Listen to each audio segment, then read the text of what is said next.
श्रोता प्रेमियों, मैं राम सागर शास्त्री आप लोगों के समक्ष रखने जा रहा हूं एक प्रसंग, ब्रह्मा द्वारा वत्सहरण। देखिए, जब नंद बाबा आज बड़े बूढ़े गोपों ने देखा कि इस महावन में बड़े बड़े उत्पात होने लगे हैं, तब उन्होंने इकट्ठे होकर मंत्रणा की कि इस महावन को छोड़कर वृंदावन में निवास किया जाए। अस्त गोकुल छोड़कर सभी गोकुलवासी वृंदावन में रहने लगे।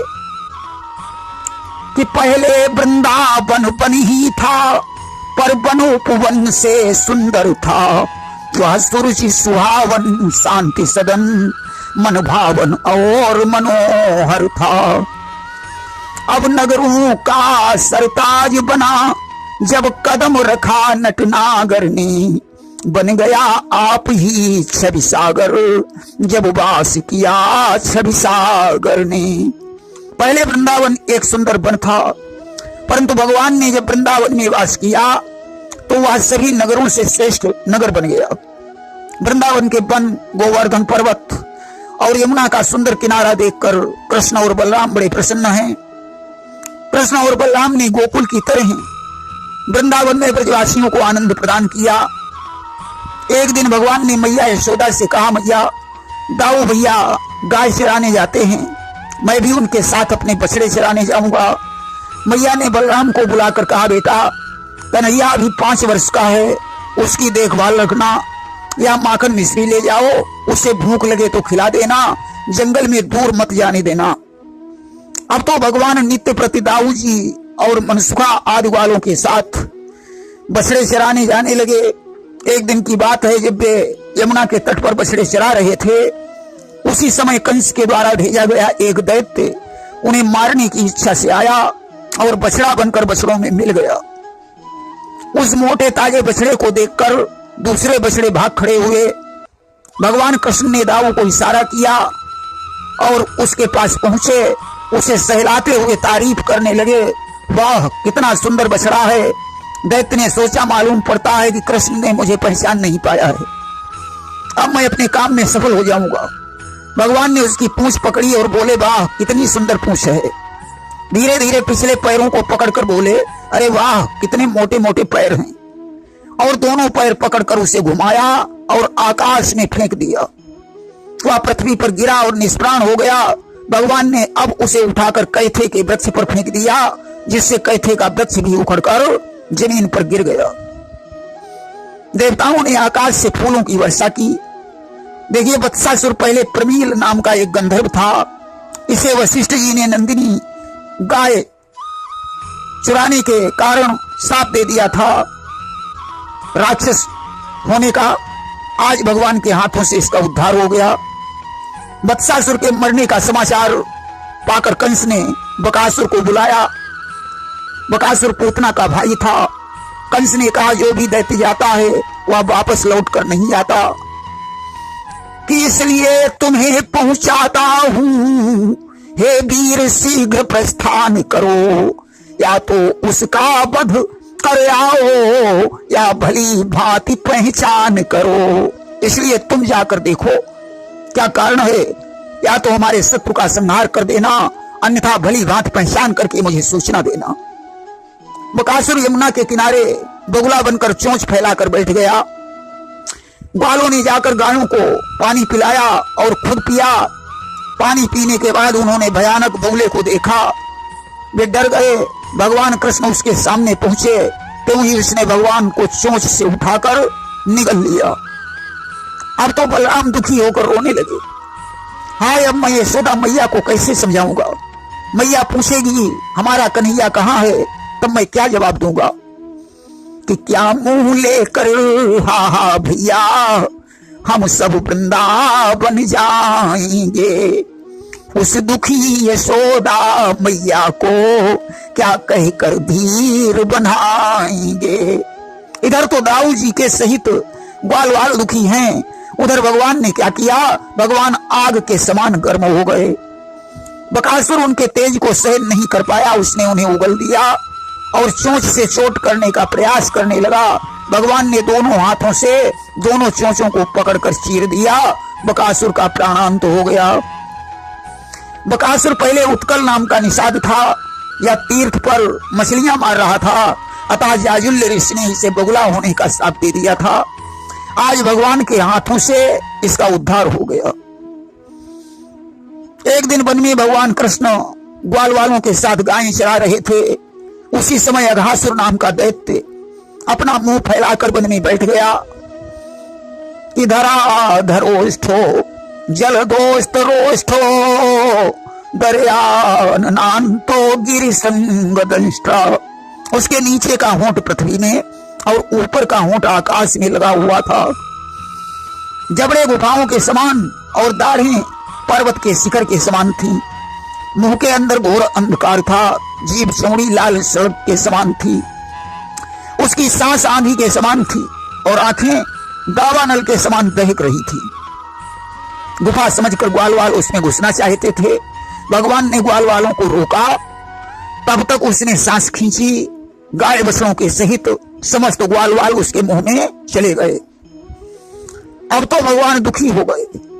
अस्त वे नरलीला के कारण विलाप करने लगे कि ग्वाले बछड़े कर दिए खत्म, निश्चर ने जाल बिछा करके। अब मैं वृंदावन लौट चलूं क्या अपने प्राण बचा करके। इसलिए सखों के खोकर मैं वृंदावन कभी न जाऊंगा, या उनके प्राण बचाऊंगा या अपने प्राण गमाऊंगा। इस निशाचर ने अपना जाल फैलाकर गायें और बछड़ों को समाप्त कर दिया है। समस्त ग्वाल वाल भी समाप्त हो गए हैं। अब मैं अपने प्राणों को लेकर वृंदावन में जाकर क्या करूंगा? या तो इसके साथ साथ मैं भी अपने प्राणों को खो दूंगा या इनके प्राणों की रक्षा करूंगा। अब तो भगवान भी उसके मुंह में प्रवेश कर गए और अपने शरीर को बढ़ाने लगे। इतना शरीर बढ़ाया कि राक्षस की सांस रुक गई, उसका प्राणांत हो गया। पेट फाड़कर ग्वाल वाल गायों और बछड़ों के सहित भगवान बाहर निकल आए। देखिए, अघासुर पहले एक गंधर्व था। इसने अष्टावक्र की हंसी की थी, अतः अष्टावक्र ने इसे राक्षस होने का श्राप दे दिया था। आज इसका उद्धार हो गया। देखिए, भगवान जब गायें और बछड़े चराने के लिए ग्वाल वालों के साथ जाया करते थे तो समस्त ग्वाल वाल अपने अपने घर से माखन मिश्री ले जाया करते थे। पत्तों की एक बड़ी सी पत्तल बनाकर उसी पर माखन मिश्री रख लेते थे और एक साथ मिलकर भोजन करते थे। एक दिन ऐसा ही हुआ। गायें और बछड़े चल रहे थे, भगवान ग्वाल वालों के साथ भोजन कर रहे थे। अब तो देवता ही नहीं, ब्रह्मा तक ये देखकर चकरा गए। ये कैसा भगवान है जो ग्वाल वाल 6-6, 7-7 दिन स्नान नहीं करते या उनके साथ बैठा भोजन कर रहा है। कि सुर तो क्या ब्रह्मा तलक चकरा गए तुरंत, यह कैसा अखिलेश है, यह कैसा भगवंत। अब तो ब्रह्मा भगवान की परीक्षा लेने पर उतारू हो गए। जानते हो, त्रेता में राम के ऊपर सती जी को संदेह हो गया था। ये कैसा ब्रह्मा है जो पत्नी के लिए रो रहा है। परीक्षा लेने पर उतारू हो गई।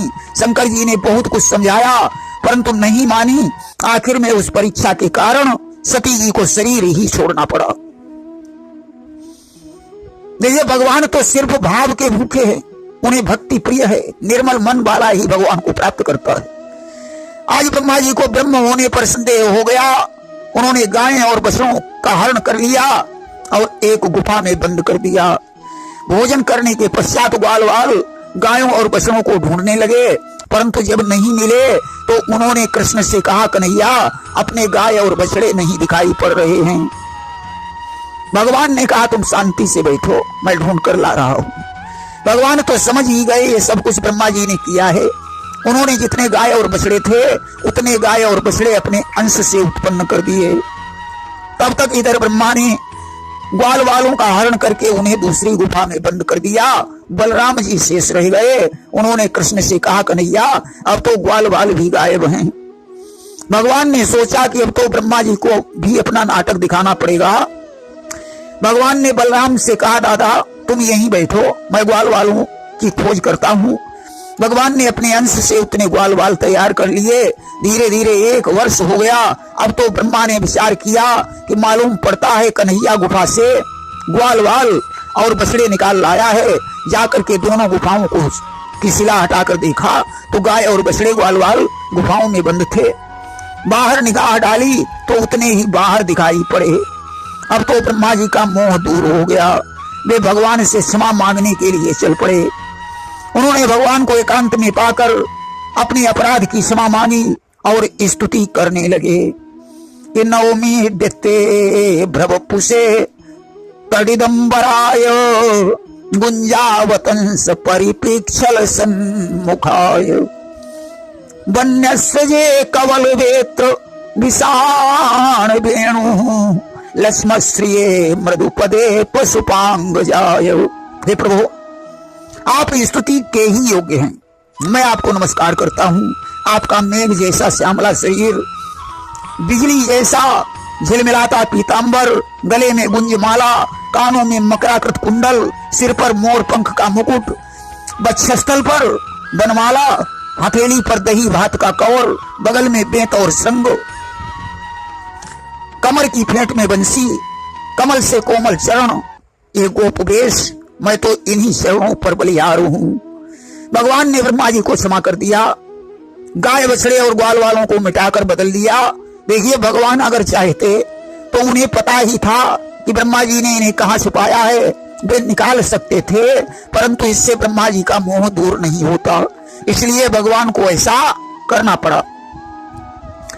अब भगवान 6 वर्ष के हो गए, उन्हें गाय चराने की अनुमति मिल गई। एक दिन जब वे गाय चराने गए, उस दिन श्री दामा ने कहा, कन्हैया, यहाँ से थोड़ी दूरी पर ताल वन है, वहाँ ताड़ फल पके हुए हैं, परंतु धेनुक नाम का राक्षस उन फलों की रखवाली करता है। भगवान ने कहा, चलो आज ताड़ फल खाए जाएं। अब तो सभी ग्वालवाल गाय बछड़े लेकर उस वन में पहुंचे। पत्थर मारकर फलों को तोड़ने लगे। ज्यों शब्द हुआ, गधे के रूप में धेनुकासुर आ गया। उसकी चाल से पृथ्वी कांप रही थी। धेनुकासुर भगवान की तरफ मुंह फैलाकर दौड़ पड़ा। बलराम ने उसका पीछा किया। उसने बलराम की छाती पर लात मारी। बलराम को गुस्सा आ गया। उन्होंने उसके पिछले दोनों पैर पकड़े और ताड़ के वृक्ष पर पटक दिया। धेनुकासुर का प्राणांत हो गया। अब तो समस्त ग्वालवाल ताड़ फलों को तोड़ तोड़ कर खाने लगे। धेनुकासुर राजा बलि का पुत्र साहसिक था। इसने दुर्वासा ऋषि की तपस्या में विघ्न डाला।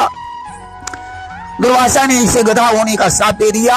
आज बलराम के हाथों से इसका उद्धार हो गया। एक दिन की बात है, प्यास के कारण ग्वाल वालों ने यमुना का विषैला जल पी लिया। जल पीते ही वे प्राणहीन हो गए। भगवान ने अमृतमयी दृष्टि से उन्हें जीवित कर दिया। देखिए, यमुना में कालिय नाम का एक कुंड था, जिसका जल कालिय के जहर से खौलता रहता था। कुंड के ऊपर उड़ने वाले पक्षी झुलस कर गिर जाते थे, यहाँ तक कि उसके किनारे के वृक्ष और घास सूख गए थे। भगवान कृष्ण ने विचार किया कि इस नाग को यहाँ से जल्दी से हटाना चाहिए। इसके आगे का प्रसंग आप लोग श्रवण करेंगे नाग लीला में। प्रेम से बोलिए वृंदावन बिहारी लाल की जय।